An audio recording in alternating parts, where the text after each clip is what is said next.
Welcome to प्रोविंग्स CS. बच्चों, आप सबका बहुत ही हार्दिक स्वागत है और खुशी के साथ ये आपको बताने जा रहे हैं कि अगस्त 2020 के एग्जाम्स के क्वेश्चंस हमारे पास है और हम आपके साथ उसके आंसर्स को बहुत ही डिटेल में डिस्कस करने वाले हैं।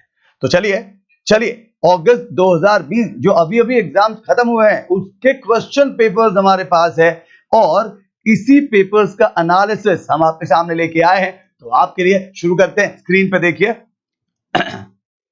ये पेपर 3 है, that is economics and business environment, and इसमें हम पार्ट बी मतलब बिजनेस एनवायरनमेंट का डिस्कशन आज करेंगे। पार्ट बी बिजनेस एनवायरनमेंट का डिस्कस आज करेंगे। ये सेम सब्जेक्ट ज्यादा डिटेल में आपको एग्जीक्यूटिव में अगले साल पढ़ना है। ऑफ कोर्स आपको अगले साल एग्जीक्यूटिव में ज्यादा डिटेल में ये सब्जेक्ट पढ़ना है। एंड ये पेपर कौन सा है, फिर से एक बार, अगस्त 2020। अब आपके सामने पहला क्वेश्चन पेश है। Let us read the question and start understanding which option among four is the right and why that option is right. Simple. But इसके पहले मेरा एक सवाल है आप लोगों से। MCQs, मल्टीपल चॉइस क्वेश्चन, इसे सॉल्व कैसे करते हैं?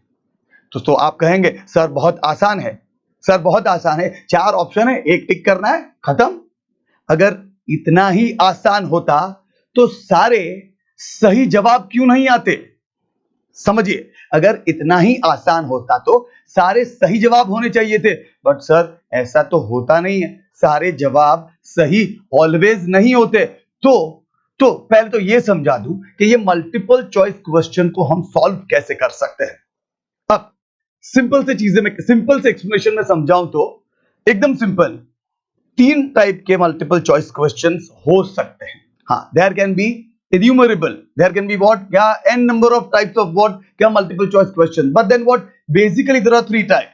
First, ये ऐसे multiple choice questions होते हैं जो बहुत आसान होते हैं, मतलब क्वेश्चन के नीचे जो 4 ऑप्शन है उसमें से हम ऑप्शन रीड करते ही तुरंत समझ जाते हैं कि राइट वाला ऑप्शन कौन सा है और हम खुशी खुशी उस ऑप्शन को क्या टिक कर देते हैं। बट हाँ, ज्यादा खुश ना होइए, इंस्टीट्यूट इतने इजी वाले मल्टीपल चॉइस क्वेश्चंस कभी पूछते ही नहीं है। सर आप तो क्या तकलीफ दे रहे हो, बट देन समझो हम प्रोफेशनल एग्जाम दे रहे हैं, क्वेश्चन को समझो। दूसरे टाइप के एमसीक्यूज क्या होते हैं, जब हम एमसीक्यूज पढ़ते हैं तब हमें यह पता नहीं चलता कि सही कौन सा है, बट हम ये समझ जाते हैं कि सही कौन से नहीं है। मतलब जो सही नहीं है तो हम क्या करते हैं, उस 3 ऑप्शन को जो सही नहीं है उसे क्या हम हटा देते हैं, जो बैलेंसिंग फिगर है वो क्या है, सही है। यो अब तीसरे वाले एमसीक्यूज जो ज्यादा अहम है। ये तीसरे एमसीक्यूज का क्या सबसे इंपॉर्टेंट बात क्या है, जब हम क्वेश्चन के नीचे वाले ऑप्शन पढ़ते हैं तो हम देखते हैं 4 में से 2 ऑप्शन हम इमीडिएटली डिस्कार्ड कर देते हैं कि ये आंसर तो कतई ही नहीं हो सकते।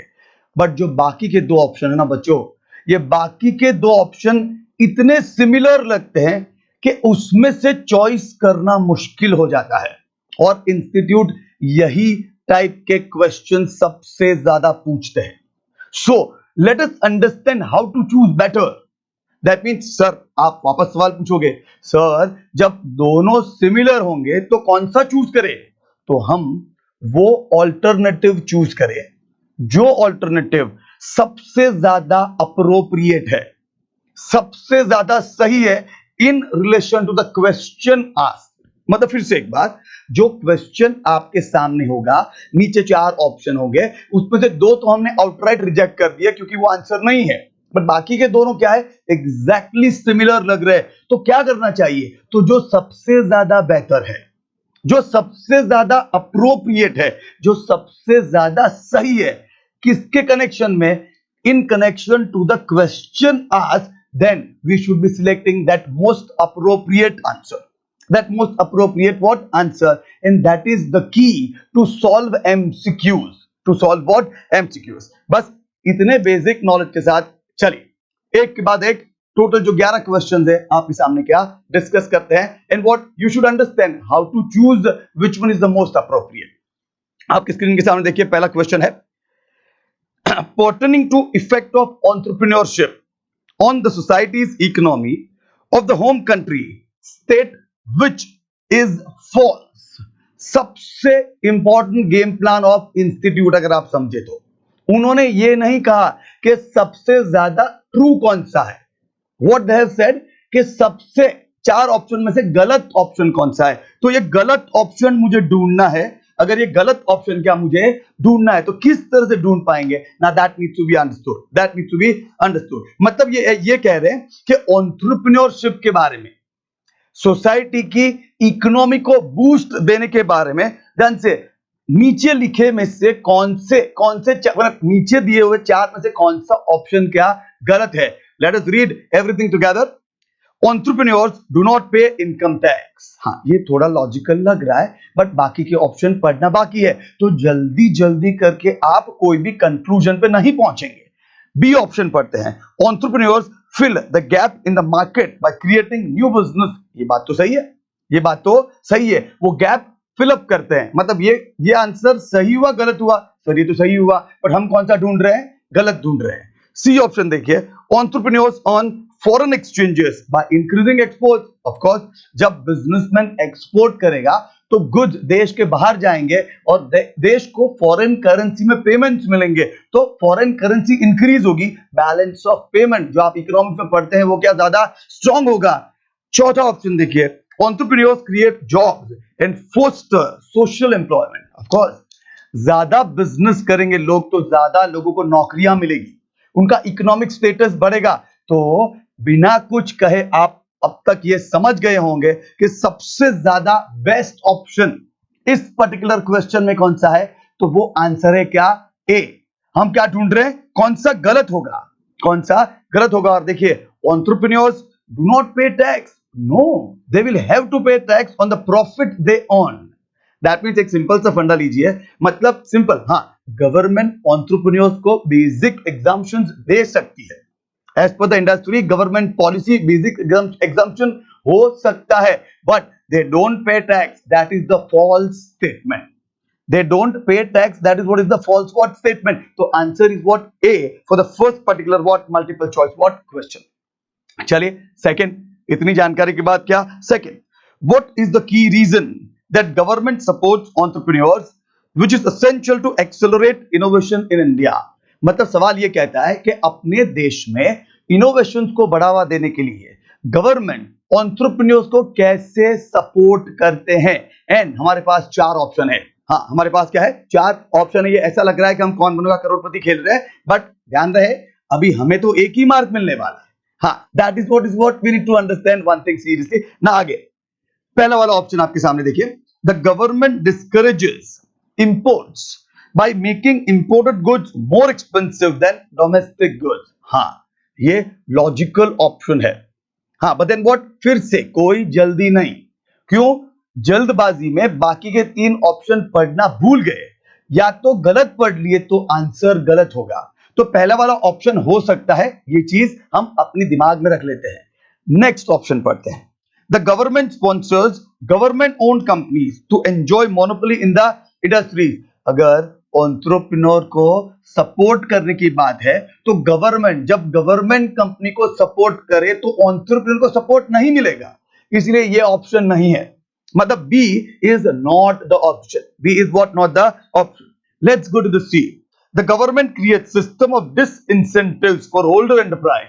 हाँ, किसी एग्जिस्टिंग कंपनी को क्या डिसइंसेंटिव मतलब नुकसान करके हम नए वाले एंटरप्रेन्योर्स को सपोर्ट नहीं कर सकते।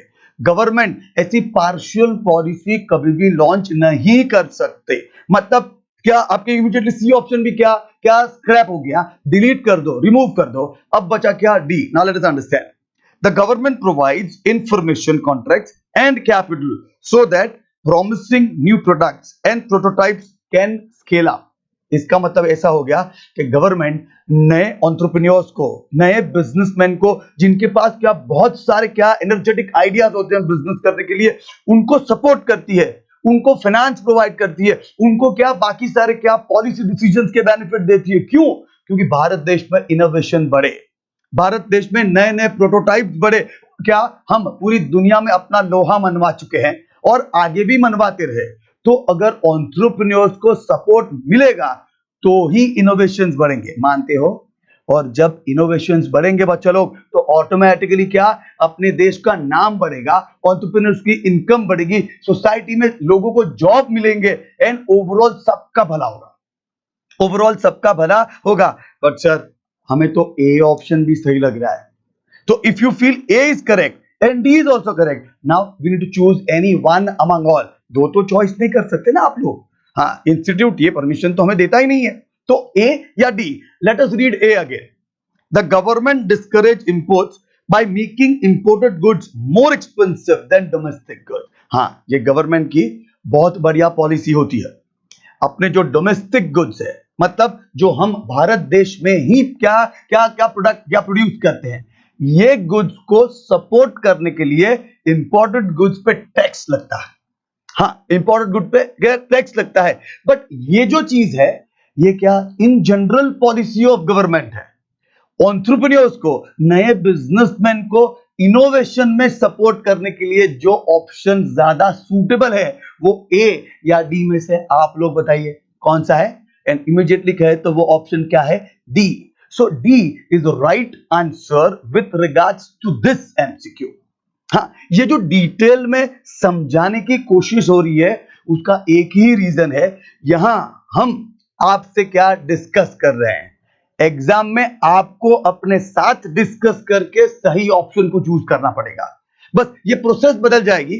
I am discussing with you all in exam, you will be discussing the same thing with what you, and you will be choosing the right option. जब प्रोसेस सही होगी ना बच्चों, तो प्रॉब्लम्स क्या नहीं होती, and we are improving the process by discussing the whole particular concept in detail. And D is the answer in front of you, in front of what you. Next question देखिए, business environment keeps on changing at a very fast pace, whether due to change in consumer preference or entry of a new competitor. This feature of business environment is known as, मतलब business environment consistently बदलते रहता है, या आप मानते हो कि नहीं? भाई बिजनेस एनवायरनमेंट क्यों बदलता है? क्यों बदलता है सर? बिजनेस एनवायरनमेंट बदलता है क्यों? क्योंकि क्या एक ही आंसर है, इसका एक ही आंसर हो सकता है, and that answer is what? That answer by default is what? Business environment dynamic होता है। बिजनेस एनवायरनमेंट क्या होता है? डायनामिक होता है। मींस कब कौन सा एनवायरमेंटल फैक्टर या फोर्स बदल जाए विदाउट गिविंग नोटिस, बिकॉज कोई एनवायरमेंट वाले एनवायरमेंटल क्या चेंजेस हमें नोटिस नहीं देते। मतलब business environment classified into what? Two part. ध्यान से सुने और समझे। One more time, business environment classified into what? Two part. One is internal, other is what? External. Internal जो है उसे हम फैक्टर्स कहते हैं, एंड एक्सटर्नल जो है उसे हम क्या कहते हैं? उसे हम कहते हैं क्या? फोर्सेस। फैक्टर्स हमारे कंट्रोल में होते हैं, जबकि बल्कि फोर्सेस हमारे कंट्रोल में नहीं होते। तो जब ये फोर्सेस बदलते हैं तो बिजनेस को उस फोर्स के साथ कनेक्ट करना पड़ेगा, बिजनेस को उस फोर्स के साथ एडजस्ट करना पड़ेगा। मतलब ये क्वेश्चन फिर से ध्यान से पढ़े आप लोगों के साथ, तो क्या होगा? Business environment keeps on what? Changing at what? Fast pace, whether due to change in consumer preference और entry of a new competitor. This feature of business environment is known as what? और आपके पास चार option है। हाँ, हमें तो ऐसा लग रहा है कि आप लोगों ने शायद सही ऑप्शन चूज भी कर लिया है, आप लोगों ने शायद सही ऑप्शन क्या चूज कर भी लिया है, बट फिर भी let us finish the formality of discussing in detail. First, business environment complex होता है जी, very good. Second, it is inter related होता है, देन से सिंपल, मतलब मल्टी डिसिप्लिनरी होता है, कोई एक चीज के साथ कनेक्टेड नहीं होता। There are so many factors and forces which are what? Mingled together, interconnected होता है। थर्ड, डायनामिक नेचर होता है। डायनामिक मतलब कंसिस्टेंट, बदलना। डायनामिक मतलब जो ऐसा है जो कभी भी क्या? स्टैटिक नहीं होता, कंसिस्टेंट बदलता है। नेक्स्ट क्या? अनसर्टेन। नेक्स्ट क्या? अनसर्टेन। सिंपल। तो आप लोगों ने आंसर तो ढूंढ ही लिया है, आप लोगों ने आंसर तो क्या ढूंढ ही लिया है, सिंपल।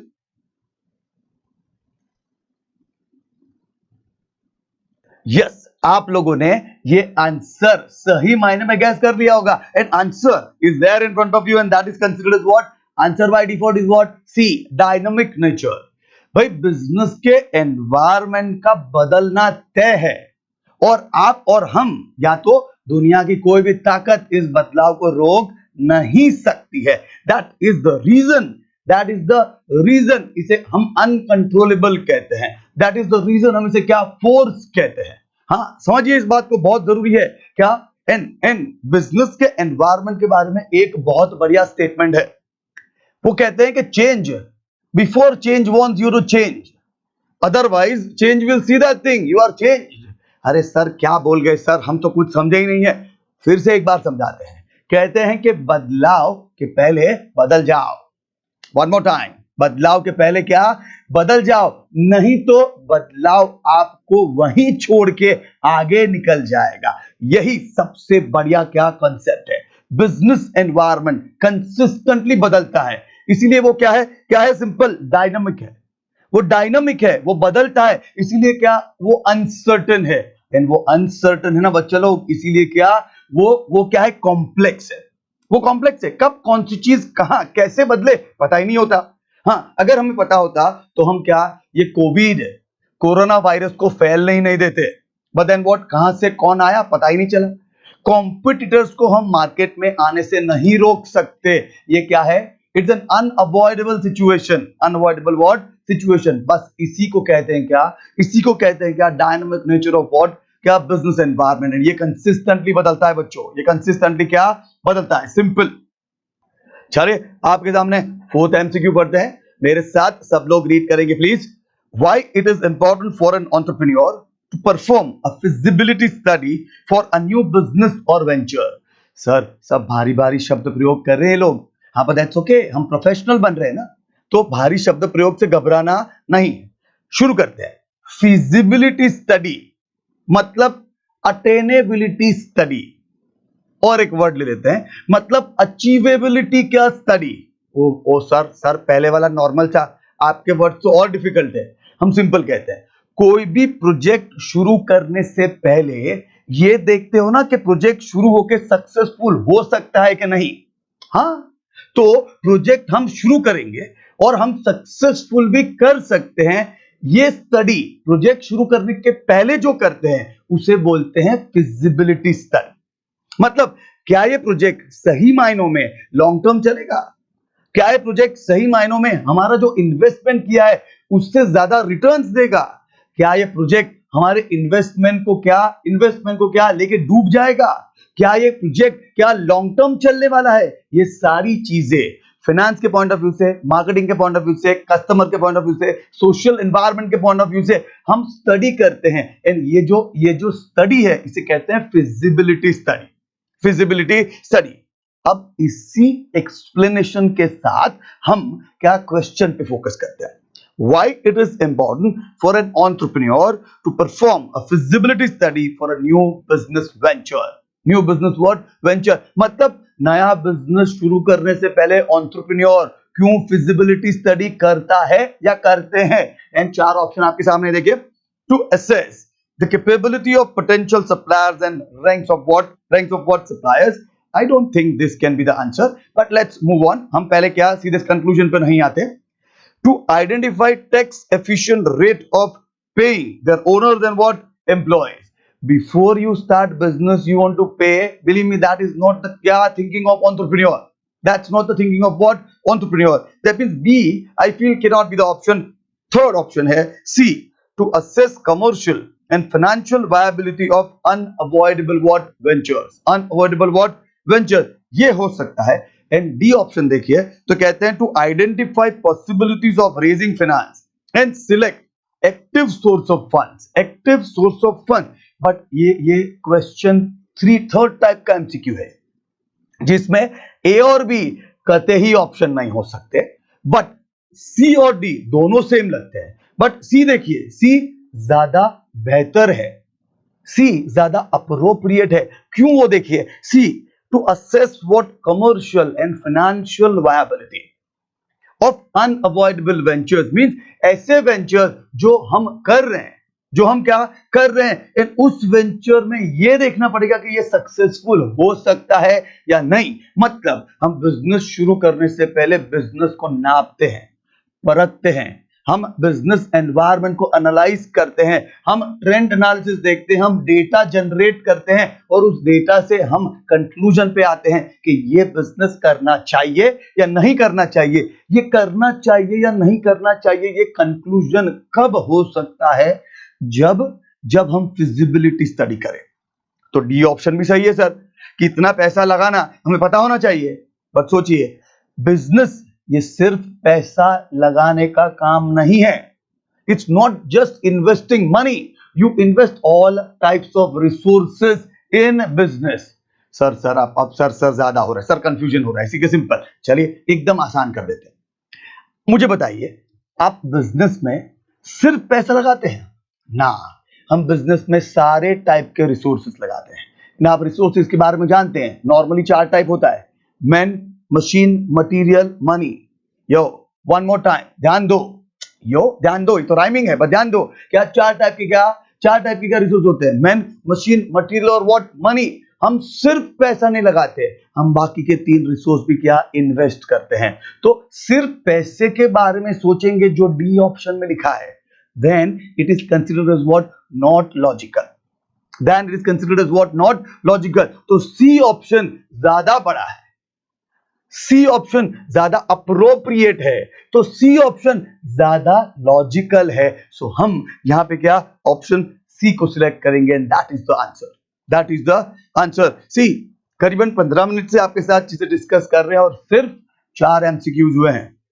बच्चों, ऐसा कहते हैं कि जब हम ट्रेनिंग में ज्यादा मेहनत करते हैं तो फाइनल क्या रेस में कम मेहनत करनी पड़ती है।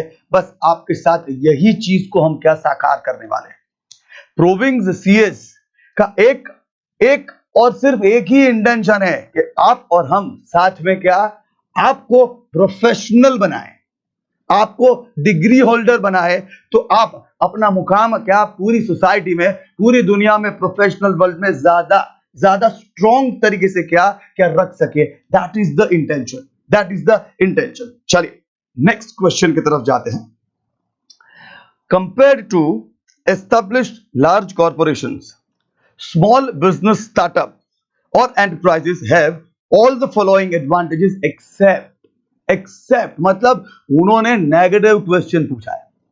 भाई सारे फीचर्स है, कौन सा नहीं है, पर सर ये फीचर्स कौन से है? तो कहते हैं जब हम लार्ज ऑर्गेनाइजेशन को स्मॉल ऑर्गेनाइजेशन के साथ कंपेयर करें तो सारे पॉइंट्स है, बट ऐसा पॉइंट जो एडवांटेज किसको नहीं है, स्मॉल वालों को नहीं है, वो ढूंढो। चलिए रीड करते हैं। Is in cost of formation. हाँ, बड़ी कंपनियां की कॉस्टिंग बहुत ज्यादा डिफिकल्ट होती है। क्यों? इनकी कॉस्टिंग में बहुत सारे एलिमेंट्स इन्वॉल्व होते हैं, तो ये तो ऑप्शन ही नहीं है। बट कंपैरिजन वाइज देखिए, बड़ी कंपनी में कॉस्टिंग डिफिकल्ट होती है, तो छोटी कंपनी में कॉस्टिंग बहुत आसान होती है। क्यों? कॉस्टिंग इसीलिए आसान होती है क्योंकि उनके पास क्या कम से कम रिसोर्सेज से काम करना होता है। They need to start working with what minimal resources, so costing will be very easy. Second, suitability to customize the production. Yes, ये तो एडवांटेज है। लार्ज कंपनी को अपने कस्टमर के हिसाब से, इंडिविजुअल कस्टमर के हिसाब से चेंजेस लाने हो तो वो नहीं ला सकते। क्यों? उनके कस्टमर्स हजारों में होते हैं, लाखों में होते हैं। बट क्या एक छोटा सा क्या मैकेनिक वो अपने कस्टमर के हिसाब से, वो अपने क्या पर्सन के हिसाब से चेंजेस कर सकता है। से फॉर एग्जांपल हम Amazon से कोई भी चीज मंगा सकते हैं, बराबर है ना। But then what minimal amount होता है उसमें, वो आपको क्या 50 रुपए 20 रुपए की चीज क्या तुरंत नहीं भेजेंगे, अगर आप समझे तो। बट हमारे बिल्डिंग के या तो हमारे घर के आजू बाजू में जो प्रोविजन स्टोर होते हैं ना, हम वहां से सिर्फ क्या एक छोटा सा बिस्किट का पैकेट भी फोन करके मंगवा सकते हैं। तो ये छोटे ऑर्गेनाइजेशन का एडवांटेज हुआ। बट हमें ढूंढना क्या है, जो एडवांटेज नहीं होता, किसे? छोटे ऑर्गेनाइजेशन को, किसके कंपैरिजन में? बड़े ऑर्गेनाइजेशन के क्या कंपेयर में। हाँ, आई होप जा रहा है सब लोगों को। Third point, adaptability and control of the business. Yes, हम छोटे बिजनेस को बहुत आसानी से कंट्रोल कर सकते हैं और हम एनवायरमेंट के बदलाव के साथ इजीली एडजस्ट कर पाते हैं क्योंकि हमारा इन्वेस्टमेंट मिनिमल है, हमारे लोग मिनिमल होते हैं, तो कम तकलीफ में हम ज्यादा इजीली एडजस्ट हो जाते हैं। डी ऑप्शन देखिए आपके सामने, वो कहते हैं ease of access to managerial talent. ये सबसे बड़ी डिसएडवांटेज है किसकी? ये डिसएडवांटेज है छोटे बिजनेसेस की। क्यों? क्यों भाई? हमारे पास मैनेजमेंट का टैलेंट ज्यादा इजीली अवेलेबल नहीं होता, क्योंकि छोटे बिजनेसेस में कैपिटल बहुत छोटा होता है, तो रिसोर्सेज की ऑलवेज स्कैर्सिटी होती है। तो मैनेजमेंट का टैलेंट लाने के लिए मुझे क्या क्या मैनेजमेंट एक्सपर्ट्स चाहिए, और ये मैनेजमेंट एक्सपर्ट्स बहुत ही महंगे होते हैं। इन्हें कौन अफोर्ड कर सकता है? उन्हें मल्टीनेशनल कंपनियां अफोर्ड कर सकती है। तो छोटे बिजनेसमैन को ये टैलेंट क्या मुश्किल से मिलता है, या तो मैं कहूं तो नहीं मिलता। तो हम जो आंसर ढूंढ रहे थे ये वो आंसर है। इसे कहते हैं क्या? एक्सेप्ट। मतलब ये एक डिसएडवांटेज है किसका? स्मॉल बिजनेस ऑर्गेनाइजेशन का, in compared with what? In compared with what? The big business organisation. चलिए नेक्स्ट लेते हैं आपके सामने। हाँ, थोड़ा बड़ा क्या लेंथ में, तो आराम से पढ़ेंगे, कोई दिक्कत नहीं। One of the main reason why entrepreneurs prefer to buy a franchisee instead of starting one's own business.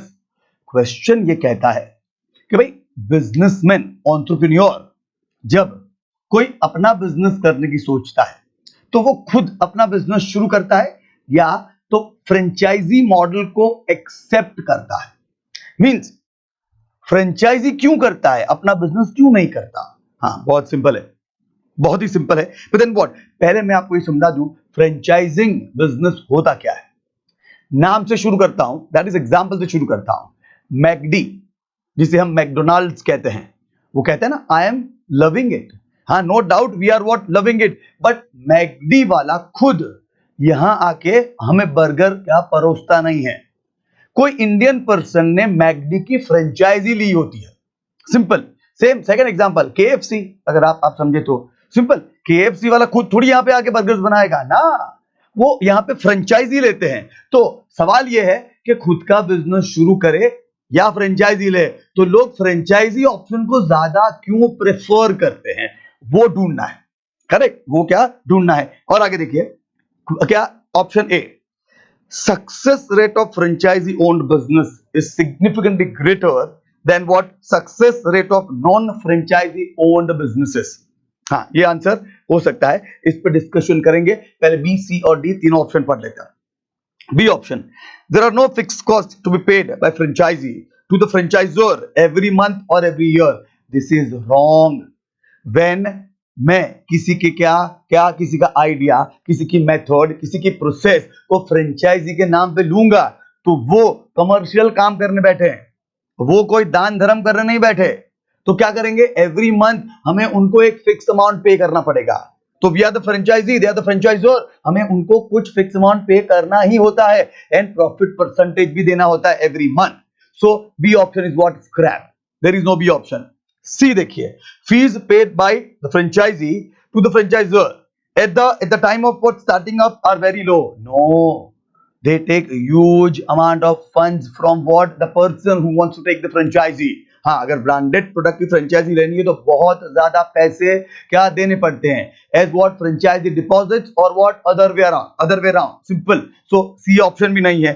D option, there is an unrestricted freedom in choosing the time and ease of franchisee what? Operation. There is an unrestricted freedom in choosing the time and ease of what? Franchisee what? Operation. ये unrestricted time नहीं होता. You need to work according to their methods. According to their what? Methods. So B, C और D ये तीनों option अगर क्या suitable नहीं रखते, तो ऑप्शन बच गया हमारे पास क्या? A। हाँ, कहते हैं मैं मेरा खुद का बिजनेस शुरू करूं और फिर मार्केट में पॉपुलर हो जाऊं, मेरे नए प्रोडक्ट की ब्रांड बन जाए, लोग ब्रांड को पहचानने लगे और फिर मुझे प्रॉफिट होने लगे। आप बताइए इसमें कम टाइम लगेगा या ज्यादा टाइम लगेगा? हाँ, सही है ना, इसमें ज्यादा टाइम लगेगा। तो मैं क्या करता हूं, rather me starting with my own business, my own brand, my own what? Identity create करने की कोशिश करूं, उससे अच्छा I immediately start what? Known person's brand, known products brand, and उसी को आगे बढ़ाओ, तो क्या सक्सेस होने के चांसेस ज्यादा हो जाते हैं। सक्सेस होने के चांसेस क्या ज्यादा हो जाते हैं। तो option A is the right option available here. Option A is the right option available. What here? That is what the most important part. पर आप लोग पूछोगे सर ये हर एक एमसीक्यू के पूछे इतना सोचना पड़ेगा? हाँ, बट देन जब आप अपने आप से बात करके एग्जाम में ये सब चीजें क्या करोगे तो थिंग्स बिकम्स फास्टर. वहां आपको किसी को समझाना नहीं है, आपके पास कॉन्सेप्ट है, आपके पास सब्जेक्ट का नॉलेज है, आपके पास एनालिटिकल स्किल्स है, आपको ये तीनों चीज अप्लाई करके फाइनली कंक्लूड करना है. एंड ये प्रोसेस को हर एक एमसीक्यू के लिए क्या एप्लीकेबल रखना पड़ेगा, एप्लीकेबल क्या रखना पड़ेगा. चलिए नेक्स्ट क्वेश्चन पे जाते हैं. द फैक्टर्स और elements in a firms immediate environment which affects its performance and decision making constitutes what question समझिए. कहते हैं द फैक्टर्स और element in the firm immediate environment which affects its performance and decision making. भाई ऐसे factors जो business के decision making में क्या अफेक्ट करते हैं, ऐसे फैक्टर्स इमीडिएट एनवायरनमेंट में कौन से होते हैं, इमीडिएट एनवायरनमेंट में क्या कौन से होते हैं. तो पहले तो ये समझना पड़ेगा बच्चे लोग, पहले तो ये समझना पड़ेगा कि क्या चार ऑप्शन तो है ही हमारे पास, demographic environment, general environment, external and micro. External and what, micro. But ये इमीडिएट एनवायरनमेंट किसको कहते हैं, that has to be understood very seriously, that has to be what understood what very we need to understand that thing what very seriously. पहले business environment को ही ढंग से समझ लेते हैं. चलिए आपके सामने लेके आता हूं business environment. Business environment is of what? Two types. One is internal, other is what? External. One is what? Internal, other is what? External. आपके स्क्रीन पे देखिए साथ में चलते जा रहा है ध्यान से. External environment classified further into what? Two part. इसे कहते हैं क्या? Micro environment and macro environment. Micro and what? Macro. अब ध्यान से ये जो माइक्रो एनवायरनमेंट है उसे इमीडिएट एनवायरनमेंट कहते हैं. इसे क्या कहते हैं? Immediate environment. थोड़ी सी एक्सप्लेनेशन आपके सामने ले आऊं तो देखिए, माइक्रो एंड मैक्रो एनवायरनमेंट कहते हैं. Micro environment is related to small area और immediate periphery here means boundary of an organisation. Of an what? Organisation. मतलब एक्सप्लेनेशन तो बहुत क्लियर हो गई सर. ये इमीडिएट एनवायरनमेंट का दूसरा नाम है माइक्रो एनवायरनमेंट, या आप वाइस वर्सा उल्टा भी कर सकते हैं, सिंपल. इन कहते हैं micro environment influences the organization on regular and direct basis. मतलब हमें हमारा आंसर मिल गया. मतलब क्या? हमें हमारा आंसर क्या मिल गया सर? इमीडिएट एनवायरनमेंट मतलब माइक्रो एनवायरनमेंट. और अब आपके सामने आपका एमसीक्यू वापस ले आते देखिए. ये क्वेश्चन क्या कहता है? इमीडिएट एनवायरनमेंट में ऐसा कौन सा एनवायरनमेंट है जो हमारे बिजनेस के सारे डिसीजन को अफेक्ट करेगा? अफेक्ट क्या करेगा? तो आपके सामने देख लीजिए, एकदम सिंपल है, चार ऑप्शन है. और अब मुझे आपको बताने की जरूरत नहीं है कि राइट ऑप्शन कौन सा है. राइट ऑप्शन आपके सामने क्या है? Is D, that is micro environment. Micro what? Environment. क्योंकि माइक्रो एनवायरनमेंट का दूसरा नाम इमीडिएट एनवायरनमेंट है जो हमें रेगुलरली अफेक्ट करता है. किस चीज में? डिसीजन लेने में. डिसीजन क्या लेने. चलिए आगे बढ़ते हैं. एथ क्वेश्चन आपके सामने है, simple. Compensation given by the government to acquire land for constructing metro rail in a city is an example of what. पहले तो क्वेश्चन समझिए. भाई गवर्नमेंट को मेट्रो कंस्ट्रक्ट करना है, इसके लिए गवर्नमेंट हमारी जमीन हमसे लेना चाहती है. तो हमसे जब कोई हमारी जमीन लेगा तो सामने पैसे भी तो देगा, बराबर है ना. और अगर पैसे नहीं दिए तो हम क्या करते हैं? हम उनके ऊपर केस कर देते हैं. सही है. अगर समझिए कोई हमसे जमीन लेने की बात करता है और पूरी पेमेंट कंसिडरेशन ना करे तो हम क्या करते हैं? उन पे सीधा केस ठोक देते हैं, बराबर है. अब ये केस ठोकना मतलब ये तो लीगल बात हो गई. बस यही तो पॉइंट है. देखिए मतलब गवर्नमेंट मेट्रो रेल बांधने के लिए हमसे क्या लेती है? जमीन लेती है. लेकिन वो जमीन लेने के बाद पैसे तो देने पड़ेंगे, तो गवर्नमेंट पैसे भी दे रही है. हाँ, ये कौन सा एनवायरनमेंट हो गया? तो आपके सामने चार ऑप्शन है. पहला पॉलिटिकल, दूसरा टेक्नोलॉजिकल, तीसरा सोशल, चौथा सबसे इंपॉर्टेंट जिसका आंसर आपके पास है, और ये क्या? Legal environment. मतलब गवर्नमेंट जमीन एक्वायर करे, गवर्नमेंट का हक है. गवर्नमेंट का हक है, बट सामने जमीन की जो भी आज की क्या वैल्यू है वो मतलब वो क्या लैंड ओनर को मिलनी ही चाहिए. That is considered as what, that is considered as what the legal what environment. So this is the example of what legal what environment. Ninth question. By providing employment opportunities to the disadvantaged section of society, an organization fulfill its what? Fulfill is what? मतलब जब कोई organization disadvantaged section means जिनको नौकरी मिलने में मुश्किल हो सकती है, जिसे हम कहते हैं ना डिफरेंटली एबल्ड पीपल, मींस जिनकी आंखें नहीं है, जो फिजिकली शायद हैंडीकैप्ड है. हाँ, तो जब कोई ऑर्गेनाइजेशन ऐसे लोगों को, ये सेक्शन ऑफ द सोसाइटी को क्या जॉब दे, एम्प्लॉयमेंट अपॉर्चुनिटी दे, उनको अपने पैरों पे खड़े रहने की शक्ति दे, वो स्वमान से अपना सर उठा के पूरी दुनिया के सामने क्या खड़े रह सके, ये क्या सपोर्ट दे, इसे क्या कहते हैं? 4 ऑप्शन है आपके सामने और आप लोग सही चूज करेंगे, ये मुझे आप पे 100% कॉन्फिडेंस है. फर्स्ट ऑप्शन क्या है? Social objective. दूसरा पर्सनल ऑब्जेक्टिव. तीसरा growth and fourth organisational objective. B, C और डी आपने इमीडिएटली स्क्रैप कर दिए हैं, ये हमें पता है. आंसर क्या है? आंसर सोशल ऑब्जेक्टिव है. अगर और थोड़ा डिटेल में आपको समझाऊं तो इसे कहते हैं concept of corporate social responsibility. Corporate social what responsibility. Simple मतलब अगर कोई ऑर्गेनाइजेशन सोसाइटी के रिसोर्सेज को यूज करके सोसाइटी को क्या बेनिफिट्स पास ऑन नहीं करते, देन ऐसे ऑर्गेनाइजेशंस को आजकल के जमाने में लोग ज्यादा प्रेफर नहीं करते. These are considered as what? Good organization from finance point of view, but they are not from society's point of view. तो क्या करना चाहिए आप लोग बताइए? What we should do? We should do one thing.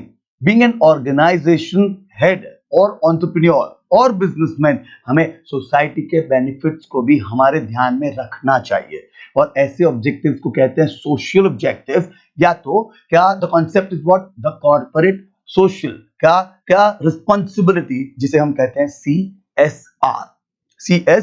बस ये सबसे इंपॉर्टेंट चीज, ये सबसे क्या इंपॉर्टेंट चीज. चलिए आगे बढ़ते हैं आपके साथ.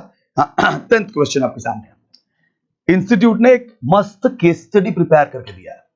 मतलब इंस्टीट्यूट चाहता है कि आप सिर्फ थ्योरी पढ़ के ना आए, ये प्रोफेशनल एग्जाम्स है.